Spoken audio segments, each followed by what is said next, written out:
Praise the Lord. எல்லாரும் நல்லா இருப்பீங்க நம்புறேன். இன்னைக்கு ஒரு முக்கியமான மிகவும் பயனுள்ள ஒரு வார்த்தையை உங்களோடு பகிர்ந்து கொள்ள போகிறேன். அதற்கு முன்பதாக ஒரு கேள்வி உங்களிடத்தில் முன்வைக்க விரும்புகிறேன். அப்போஸ்தலனாகிய பவுல் கொரிந்தியருக்கு எழுதின 1வது நிருபத்தில் 4வது அதிகாரம் 7வது வசனம் இப்படியாக சொல்லுகிறது, உன்னை விசேஷித்தவனாகும்படி செய்கிறவர் யார்? ஆமென். உங்களை ஸ்பெஷலா, உங்களை வித்தியாசமா, சுப்பீரியரா காண்பிக்கிறவர், மாற்றுகிறவர் யார் அப்படின்னு பவுல் கேட்கிறத பார்க்கிறோம். இதை வாசிக்கும் போது எனக்குள்ள ஒரு கேள்வி, நம்மளை ஸ்பெஷலா மாற்றுகிறவர் யார்? ஒருவேளை நீங்க ஒரு சரீரத்துல ஒரு குறையோடு ஒரு வேதனையோடு இருப்பீங்கன்னு சொன்னா இந்த வார்த்தை உங்களுக்கானது. அல்லது மனதளவில் பாதிக்கப்பட்டு மிகவும் வருத்தப்பட்டு இருப்பீங்கன்னு சொன்னா நிச்சயமா இந்த வார்த்தை உங்களை பலப்படுத்தும், தைரியப்படுத்தும். ஏன்னா ஒரு மனுஷனுடைய விசேஷமே ரெண்டே விஷயம் தாங்க. ஒன்று, பிறப்பாலே அவன் எந்த ஒரு குறையும் இல்லாமல் நல்ல சுகத்தோடு ஆரோக்கியத்தோடு இருப்பது. ரெண்டாவது, மனதளவிலே தைரியம் உள்ளவனாய் இருப்பது, மனதளவில் பாதிக்கப்படாமல். இது ரெண்டு தான் ஒரு மனுஷனுக்கு மிகவும் தேவை. ஒன்று ஆரோக்கியம், இன்னொன்று அறிவு. இது ரெண்டும் இருந்தாலே அவனுக்கு போதும். பழைய ஏற்பாட்டு காலத்துல யோபு என்கிற ஒரு மனுஷனை நம்ம பார்க்கிறோம். அவரை பத்தி ஒரு சிலருக்கு தெரியும். எல்லாவற்றையுமே இழந்த ஒரு மனுஷன் இல்லையா? அவனுக்குரிய எல்லா ஆஸ்திகளும் பிள்ளைகளும் அவன் சேகரித்து வைத்த எல்லா நன்மைகளும் ஒரே நாள்ல எல்லாவற்றையும் இழந்து போய் நடுத்தெருவுக்கு வந்து விட்டான். ரெண்டாவதாக அவனுடைய சரீரத்துல வியாதியினாலே பாதிக்கப்பட்டு ஆஸ்தியையும் இழந்து போனான், ஆரோக்கியத்தையும் இழந்து போய் நடுத்தெருவில் நிற்கிற அந்த மனுஷனுக்கு ஆறுதல் சொல்ல ஒருவனும் இல்லை. சொந்த மனைவியும் அவன் என்ன சொல்றான், தேவனை தூஷித்து ஜீவனை விடும், செத்து போயிரு அப்படின்றான். ஆனால் இந்த சூழ்நிலையில உட்கார்ந்து இருக்கிற யோபு ஒரு வார்த்தை சொல்றான். அந்த வசனம் என்னை உணர்வடை செய்தது. 17வது அதிகாரம் 3வது வசனம் யோபு எழுதின புஸ்தகத்துல, தேவரீர் என் காரியத்தை உண்மையில் போட்டுக்கொண்டு எனக்காக பிணைபடுவீராக, வேற யார் எனக்கு கை கொடுக்க கூடும்? இந்த வார்த்தையை பார்த்தீங்கன்னா சரியான இதோட விளக்கம் என்னன்னா, 2 மாடுகள் எப்படி ஒரு நுகத்தை ஒரு வண்டி அந்த வண்டியில இருக்க சுமையை இழுக்கிறதோ அதுபோல நான் ஒருவனா என் வாழ்க்கையில இருக்கிற அந்த பாரத்தை, இந்த வேதனையை நான் இழுக்கிறேன், என்னால முடியல, என் பிரச்சனை என்ன பண்ணுங்க, உங்க மேல போட்டுக்கிட்டு எனக்காக தோள் கொடுங்க, எனக்கு உதவி செய்யுங்கன்னு கேட்கிறான். வேற யார் எனக்கு கை கொடுக்க கூடும்? நிச்சயமா சுமக்க முடியாத ஒரு பாரம் உள்ளவர்களா, எல்லாவற்றையும் இழந்து போய் ஆரோக்கியத்தையும் இழந்து வேதனையோடு கூட இருப்பீங்கன்னு சொன்னா நிச்சயமா இந்த வார்த்தை உங்களை பலப்படுத்தும். உங்களுக்கு தோள் கொடுக்கும்படி இன்றைக்கு இந்த தேவன் உங்களை தேடி வருகிறார். ஏன்னா உங்களை விசேஷம் உள்ளவர்களாய், யோபுவின் முடிவை பார்த்தீங்கன்னா தெரியும். அவன் இழந்து போன சரீர சுகத்தையும் கொடுத்தார், அவன் இழந்த ஆஸ்திகளை 2 மடங்கு கொடுத்தார், அவனுடைய ஆயுசு நாட்களையும் பெருக பண்ணினார், பரிபூர்ண வயதுள்ளவனாய் மாறித்தான் என்று எழுதியிருக்கிறது. நிச்சயமா அந்த வார்த்தையை கேட்டுக்கொண்டிருக்கிற நீங்கள் எந்த நிலைமையில் இருந்தாலும் ஒருவருடைய கண்களுக்கும் நீங்கள் தெரியப்படாமல், என் பிரச்சனை யாருக்கு தெரியும், என்னுடைய வேதனை யார் புரிந்து கொள்ளுவார் என்று நீங்கள் தவித்து கொண்டிருப்பீர்கள் என்று சொன்னால், ஆஸ்தியை இழந்திருந்தாலும் ஆரோக்கியத்தை இழந்திருந்தாலும் அவை எல்லாவற்றையும் பரிபூர்ணமாய் கொடுத்து உங்களை விசேஷம் உள்ளவர்களாய், உங்களை முக்கிய பிரதானம் உள்ளவர்களாய் மாற்றும்படிக்கு தேவன் உங்களுக்கு உதவி செய்வார், தோள் கொடுப்பார்.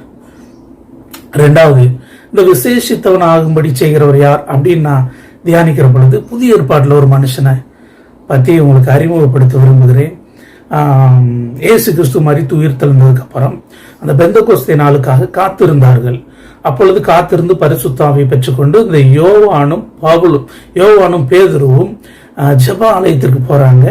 3ஆம் மணி வேலை என்று 9ஆம் மணி வேலை என்று எழுதியிருக்கிறது. சரியாக மதியம் 3 மணி. அந்த டயத்துல அவங்க அந்த தேவாலயத்துக்குள்ள போகும்போது அங்க ஒரு முடவனை அந்த தேவாலயத்தின் வாசலிலே, அதை எப்படி சொல்லிருக்குன்னா அலங்கார வாசல் என்று சொல்ல, பொன்னினாலும் வெள்ளினாலும் அலங்கரிக்கப்பட்ட அந்த தேவாலயத்தின் வாசலிலே அலங்கோலமாக்கப்பட்ட ஒரு வாழ்க்கையை உடையவனாய் அவனை பத்தி சொல்லப்பட்டிருக்குது. தன் தாயின் வயிற்றிலிருந்து பிறந்தது முதல் அவன் சப்பானியாய் பிறந்திருந்தானாமா. அவனால நடக்கவே முடியாது. அப்படிப்பட்ட ஒருவனை தினந்தோறும் என்ன செய்வாங்கன்னா அவனை கொண்டு வந்து தேவாலயத்தில் உட்கார வச்சு போயிடுவாங்க. பிச்சை கேட்டு தேவாலயத்துக்கு வருகிறவர்களிடத்துல பிச்சை கேட்டு கொண்டு இருந்தானா. அவனை அப்படி ஒவ்வொரு நாளும் அவன் இருக்கும்போது ஒரு நாள் யோவானும் பேதுருவும் தேவாலயத்துக்கு வருகிற பொழுது அவனை பார்க்கிறார்கள்.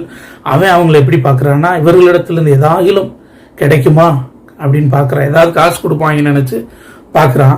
ஆனா அவங்க சொல்றாங்க, பொண்ணும் வெள்ளியும் எங்களிடத்துல இல்லை, எங்களிடத்துல இருக்கிறத உனக்கு தர்றோம்னு சொல்லி ஒருத்தரை அறிமுகப்படுத்துறாங்க. நசரேயனாகிய இயேசு கிறிஸ்துவின் நாமத்தினாலே நீ எழுந்து நட என்று சொல்லி வலது கையை பிடித்து தூக்கி விட்டார்கள். உடனே அவனுடைய கால்கள் பலன் கொண்டு அவன் நடந்து குதித்து ஆலயத்திற்குள்ளே போனான் என்று, தேவனை மகிமைப்படுத்திக் கொண்டே தேவாலயத்திற்குள்ளே போனான் என்று பாருங்க. தாயின் வயிற்றில் பிறந்ததிலிருந்து இவனுக்கு ஒரு பிரச்சனை. முடவனாய் பிறந்தவன், ஒருவரும் இவனுக்கு உதவி செய்யவில்லை. இவனை வச்சு எப்படி சம்பாதிக்கலான்னு எல்லாரும் பார்த்தாங்க. தேவாலயத்தின் வாசல் அனுதினமும் பிச்சை கேட்டு கொண்டிருந்த இவனை நிச்சயமா இயேசு கிறிஸ்து வாழ்ந்த நாட்கள்ல தான் இவனும் வாழ்ந்திருக்கணும். ஏன்னா இவனுடைய வயது ஏறக்குறைய 40 வயதிற்கு மேற்பட்டவன் என்று அடுத்த 4வது அதிகாரம் 22வது வசனத்தில் அப்போஸ்தலர்கள் எழுதப்பட்டிருக்கிறது. அந்த நாட்களில் இருந்தவன் தான் இயேசு கிறிஸ்துவ பத்தி நிச்சயமா கேள்விப்பட்டிருக்கணும். எத்தனையோ பேரை சுகப்படுத்தினார், இவரை மட்டும் சுகப்படுத்தாம விட்டுட்டாரே, நான் மறக்கப்பட்டு விட்டனே அப்படின்னு சொல்லி வருத்தப்பட்டிருக்கலாம். அவரை சிலுவையில் அறைந்தும் விட்டார்கள், அவர் தேவன் மரித்து விட்டார், இனி என்னை ஒருவரும் சுகப்படுத்தும். அவனுடைய நம்பிக்கை அழிந்து போன ஒரு சூழ்நிலையில நான் சாகிற வரைக்கும் இப்படி வாசல்ல உட்காந்து பிச்சை எடுக்கிறது தான் எனக்கு நியமிக்கப்பட்டிருக்குன்னு அவன் முடிவு பண்ணிட்டு தன்னுடைய வருத்தத்தோடு அவன் வாழ்ந்த நாட்கள்ல அவன் தேவன் மறந்து விட்டாரோ என்று சொல்லி வாழ்ந்த நாட்கள்ல அவர் நான் உன்னை மறக்கவில்லை என்று சொல்லி நம்முடைய சீஷர்களை அனுப்பி அவனை சுகப்படுத்தி வாசல்ல உட்கார்ந்திருந்தவனை ஆலயத்திற்குள்ளே மகிழ்ச்சியோடு துதியோடு புறப்பட பண்ணினார். புலம்பலோடு இருந்திருப்பான் அவன் வாழ்க்கையில, அவனை துதியோடு மாற்றினார். அவன் நன்றி அறிதல் உள்ளவனாய் தேவாலயத்துக்குள்ளே பிரவேசித்தான். நிச்சயமா புலம்பலோடு வருத்தத்தோடு என் வாழ்க்கையில நீ மாற்றமே இல்லை, கடவுளே நீ மறந்துட்டாரு, கடவுளுக்கே தெரியலையா அப்படின்னு நீங்க புலம்பிக் கொண்டிருப்பீங்கன்னு சொன்னா, நிச்சயமா தேவன் இந்த நேரத்துல உங்களுடைய புலம்பல்களுக்கு, உங்களுடைய என்ன சொல்றது வருத்தங்களுக்கு பதில் செய்யும்படி இன்றைய தினம் அவர் உங்களை விடுவிக்க உண்மையிலவராக இருக்கிறார்.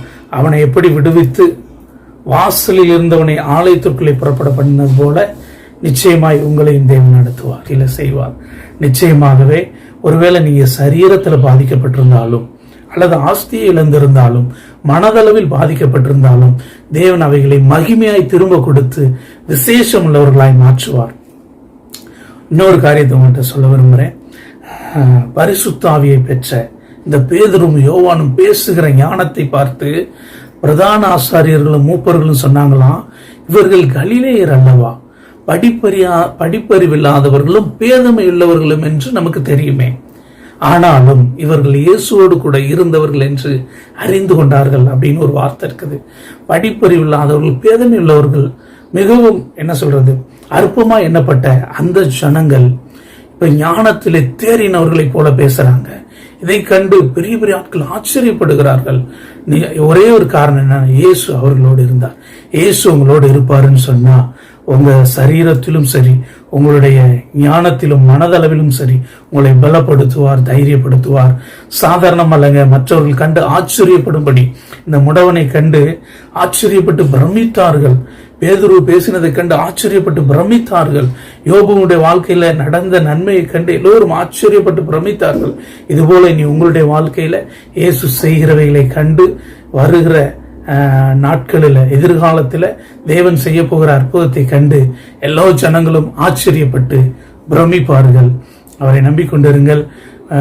சரீரத்திலும் சரி, மனதளவிலும் சரி, தேவன் உங்களை பலப்படுத்துவார், ஆசீர்வதிப்பார். God bless you.